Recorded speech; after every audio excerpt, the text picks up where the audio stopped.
Let's move into the third piece now, which you talked about before being a big piece of this, which is the food when it comes to setting the internal clock. When do you eat? And what is the research showing in that realm? Awesome. All right. I'm going to share a piece of research first. So this was published in the peer-reviewed journal Obesity. All right. And the researchers stated that employing intermittent fasting is like flipping a, quote, metabolic switch that shifts the metabolism from fat creation and fat storage to mobilization of body fat in the form of free fatty acids and fatty acid-derived ketones to be used for fuel. Now, that sounds great, right? Utilizing stored body fat. But one of the things that I always try to add in that conversation, lipolysis is one part of it, getting these free fatty acids to get released. That's cool. But they get reabsorbed. Like 75% that gets released gets reabsorbed somewhere else. All right. And what we want to do, the end point of where we're, quote, burning fat, where we're actually eliminating it from our system, is at the mitochondria, right? So it's getting them to that factory, and we have beta oxidation, cellular respiration, the elimination of this fat, where we, quote, lose fat. And that process in and of itself, again, it's cool, but what really drives this process to completion is what's really helpful. Let me not say this is not operating in isolation, is not losing our muscle tissue. Muscle is such a powerful component because it's so expensive for our bodies to carry. The mitochondria are so hungry for those free fatty acids will easily get utilized by our muscle tissue. And another study, this was conducted by researchers at the University of Copenhagen, found that intermittent fasting is able to quickly reduce insulin resistance and nullify the effects of insulin created roadblocks that stop fat from being released from our cells. But here's also what they found, and this was published in the journal Endocrinology, that it also is very protective of our muscle tissue, this process, versus a conventional calorie restriction diet. All right. There's some intelligence with our body when we have a short bout of not having food, where it's protective of our muscle and releasing these stored fatty acids. Because in a short term, through our evolution, I would think that this is like, okay, this individual is getting up, it's time to hunt. Want to make sure the muscles are robust. We got this fat for fuel. However, over time, when we don't have food, when we're fasting, we'll just say, this is extending out 7 days, whatever. Now evolution has a different switch because that muscle is expensive. And so it will start using that tissue and holding on. Fat it's a much slower burn. So it can live off of this much longer. So there's a shift that takes place over time, right? This is why intermittent fasting, smart intermittent fasting, can be so valuable, because we're tapping into the good stuff that we want without dipping into, this long-term calorie restriction, right? And or long periods of fasting without an objective of, like, for example, healing from a chronic disease. There is a place for that, absolutely. And so with that said, I've been intermittent fasting for, I'd say 8 years. And again, I just kind of, prior to that, for about 17 years, actually, I've been employing various types of fasting because of my mother-in-law, and, kind of trying to figure out various health issues. And so I'm a big proponent of not talking about something that I don't have intimate experience with. And so suddenly I'm seeing people coming into my office that have, fibroids, and have, Crohn's, and have, fill in the blank, glaucoma, cancer. And it's just like, I didn't necessarily sign up to start seeing all of this variety of chronic issues, and seeing this scare happen with my wife. At the time, she was my girlfriend, but she went in, routine checkup, and they found some cancerous cells, the ovarian variety. And it shocked her. She was young. We're in college. Like, how? And she went to her mother, which her mom is an occupational therapist, but she's been a teacher trainer for many years. She goes above and beyond for her patients, teaching them nutrition, all this stuff. And I would see physicians coming in to see my mother-in-law to try to get their health together. I'm just like, why are they listening to your mom? Like, it's so weird. And so, so she went to her mother and told her, I got this diagnosis, and my my wife was my girlfriend at the time. She was really broken up, like, oh my, cancer, right? It's just like, it's so scary. And she told me about it first. And I remember I was leaving the library at the university. I'm just like, I'm frozen. I'm like, I don't know what to do. Like, talk to your mom, like, you know. And so anyways, this is a true story. This is what really got me into this field at this level. Her mom put her onto this protocol, fasting. It was 21 days, structured fast. She was like juicing vegetables and like, you know, all these other things and these different combination of herbs and all this stuff that seems so strange to me. And about 25 days later, she went into the physician and they couldn't find anything. And this is a true story. This happened in my life. I wouldn't give a shit. I wouldn't care. I wouldn't believe this if I didn't see it happen myself. But in that moment, she still gave her power away because they were like, well, we can't find anything with this testing method. Let's do something more invasive, right? And so now they're cutting, they're trying to find a problem. Instead of asking, what did you do? What happened where we can't find anything? And so with that being said, now I know, like, wow, I knew from my experience that a degenerative bone condition or spinal condition can resolve itself, because that's what happened with me at the age of 22, right? Getting diagnosed at 20. But I didn't know, like, cancer, diabetes, like, what? There's solutions for these things. Your body has a capacity to resolve these issues as well. And so it opened a whole new paradigm to me. So I started to, in good consciousness, I couldn't talk about this without doing it. So we did 21-day fasts and I would do that for years, not 21 days, but maybe like a 7 to 10 days, and like having our little coconut water and water fast. And it was a lot. There's a lot of experimentation, wonderful revelations and that whole thing. So I was very versed at this when intermittent fasting came into the fold, because the downside with those fasting protocols is, you know, with lifting weights and training and my muscle retention, man, I would get so skinny, I would lose weight, and then I have to kind of build from the ground up. And so that was kind of frustrating. And so I wanted to be able to extract those benefits, however. And so just more on a consistent, regular basis, the intermittent fast. And so my protocol today, just to share with you, even today, I'll just give you the example. I got up at, we'll say 6 a.m. I made my son's lunch and my wife made her own coffee today for a change. And I did some reading and some mobility work. And I had coffee at and it was a cordyceps infused organic coffee. And I probably had that at, say, 8 a.m.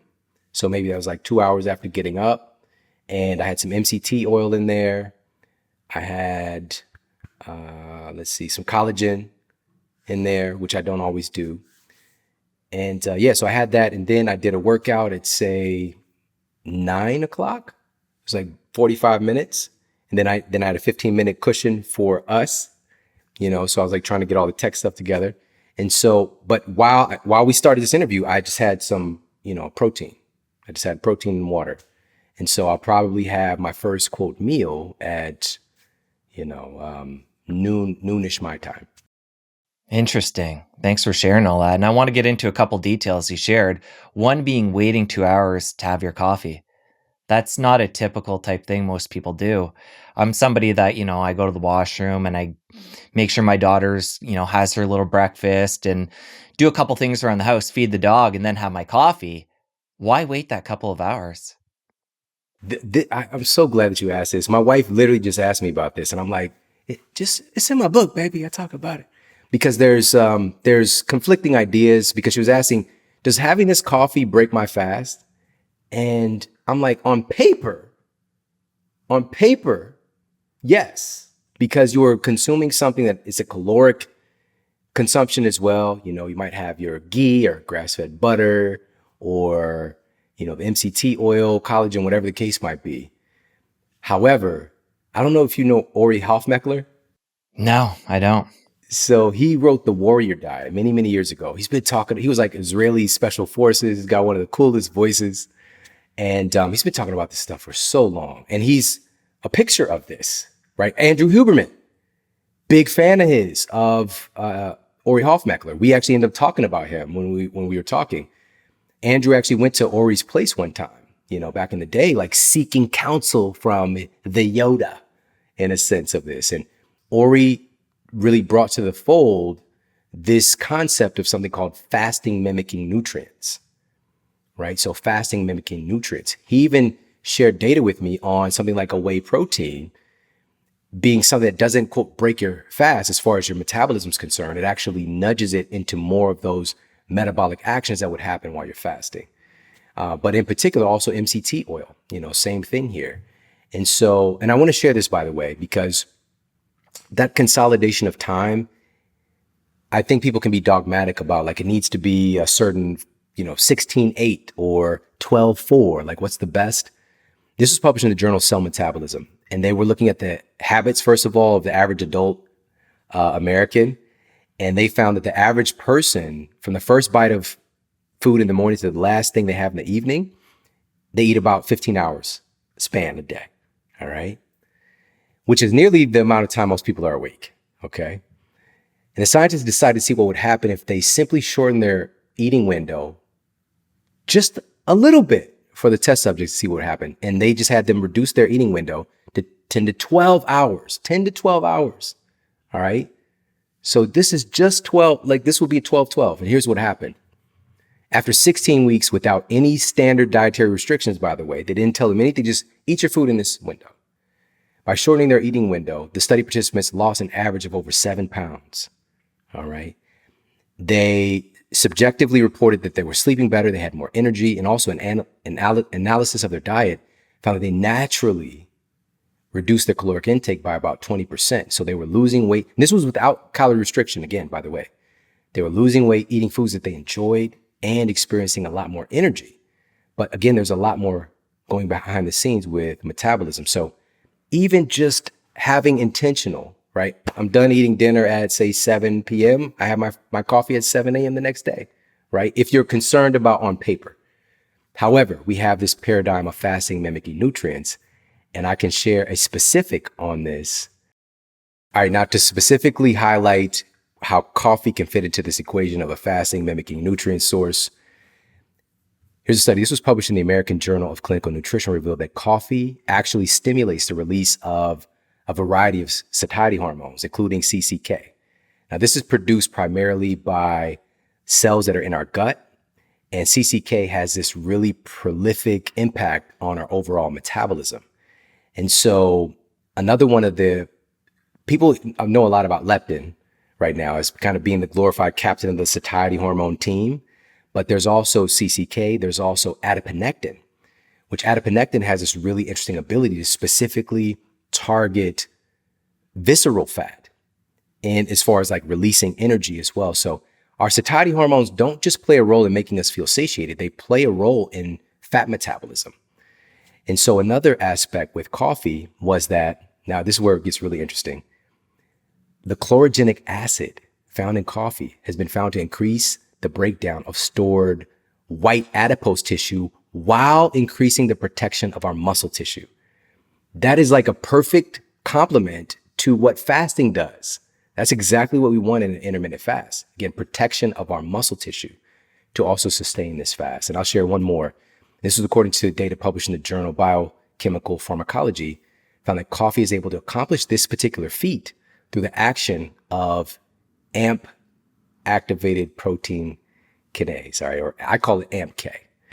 And AMPK has several influences over our health, in particular improving glucose transport into our cells, regulation of inflammation, autophagy, the list goes on and on and on. So the benefits here with coffee go on and on and on. And also I cited a study, and all that I just shared is in Eat Smarter, but earlier in the book, I cited a study where researchers were looking at what happens when you drink coffee as far as your brown adipose tissue influence. And so they were like using MRIs or fMRIs, and they found that brown adipose tissue dominant places in the body, like around the neck, shoulders, around the sternum, would light up when people consume coffee. All right, so there's something really remarkable about this. And humans, we've been utilizing coffee for thousands of years. However, what can happen, again, in a dogmatic framework is that, oh, this is killing people, this is a bad thing, this is, whatever. And there are negatives as well. Just about every single thing, every food, every nutrient source, no matter how healthy it is, there's a point where we're going to have data that shows the opposite of what you might consider. And that's, again, for us to open ourselves up, because coffee might be wonderful, even in all these contexts I'm sharing, but maybe not for you, not right now. Maybe you've got some issues with how your body's processing, a nervous system stimulant, right? And so this is one of those things where we also see potential for influencing our sleep quality in a negative way based on your caffeine metabolism. Caffeine has a half-life of, depending on you, it could be 5-hour half-life, it could be 8-hour half-life. So if you consume 400 milligrams of caffeine, after 5 hours, half of that 200 milligrams could be active in your system. That's definitely enough to screw up your sleep cycles, And there was a really interesting study done. They gave test participants caffeine literally right before they went to bed, 3 hours before bed, 6 hours before bed. Even having caffeine 6 hours before bed created noticeable disruption to their sleep cycles. All right. But they were using caffeine isolated. This isn't coffee. All right. Because coffee is also coming along with all these other cofactors that, and also we can do things to complement coffee. Like this is why I love the infusion aspect with the medicinal mushrooms, for example, or even L-theanine adding to the mix. This is why green tea doesn't tend to give people any negative responses that they might see with having too much caffeine from coffee, because the L-theanine is more calmative, helping to kind of keep you balanced. And so, just being able to also buffer things with some high quality fats as well. There's so many different ways that you can go about this, but I just wanted to point this out. And I want to share one more nutrient really quickly, because I mentioned the MCT oil implement in this. And so in the context of complementing a fast or being a fasting mimicking protocol, so MCT is one of the things that's remarkable about this, medium chain triglycerides, is that it instantly incites the production of ketones. So we don't have to be in a state where, we're fasting for a certain amount of time, whatever the case might be, that generally we can get the activity of ketones. MCTs trigger this response. And MCTs, as a lot of folks know at this point, can be utilized. I struggle to say an alternative fuel source, but because it's not necessarily an alternative fuel source, it's both. Our brains can use ketones and it can use glucose. Not for everything in the brain, however. Glucose kind of trumps as far as all the stuff that it can do in a sense, but it's not like ketones have not been utilized by humans forever. All right. It's something that just was a natural, normal part of our evolution. And so that's one thing. And also here in this context, consuming MCTs during your fasting window mimics and supports the benefits of fasting in this particular way, which is boosting the level of ketones, because that's one of the things we see with fasting. Plus, according to data cited in the International Journal of Obesity and Related Metabolic Disorders, MCTs have been found to boost the oxidation of stored fat while increasing satiety at the same time. The study also noted that MCT enables study participants to retain more of their muscle mass during the weight loss process. Come on! This again, it's such a wonderful compliment. Let me make sure, I want to highlight what you just said there, because you mentioned before coffee in and of itself is going to help burn the white fat and preserve muscle. And now you're saying MCT is going to, if we put that in the coffee, is going to ramp that up as well, which brings me to the question, again, knowing that, how come you'd wait a couple hours to have that coffee and not get that going earlier in your body? Here's the answer. I don't always wait that long. All right. I don't always wait that long. If I do, it's just because I'm doing other stuff. Right. So I might just be, it's because I'm reading or meditating, or I'm just getting that work, that 10-minute walk in and mobility work. I'm going to get to that coffee, and so, however, again, because on paper, it's just like sometimes just to challenge myself or just to fill this with something else, I have that space. My wife likes to get right to the coffee. As a matter of fact, she is a little aggressive about me getting her coffee together for her, because that's kind of like her morning vibe. She likes to sit and have her coffee and listen to her voice text from her friend, or do her journal. It's a vibe, it's a vibe. It's like it's a celebratory aspect of the day, so I totally get it. And for me, it just depends. So you could take on whatever mental perspective you want. On paper, you are having something with calories if you put something in the coffee. Just straight black coffee, not even in the conversation about, is that breaking fast? Not even on paper. No kind of way is that doing that. So coffee and tea and obviously water, totally fair game here to just be completely fast on checking all the boxes. However, if you're adding things to the coffee, on paper, breaking the fast. However, if you implement fasting mimicking nutrients like what we're talking about here, and I'm just mentioning a couple, like with MCTs, you're going to possibly up-level the benefits of that fast. So it just depends on your perspective at the end of the day. If you enjoyed that clip, press here for the full episode. I'll see you over there. If you implement fasting mimicking nutrients like what we're talking about here, and I'm just mentioning a couple, like with MCTs, you're going to possibly up-level the benefits of that fast. They're used to literally make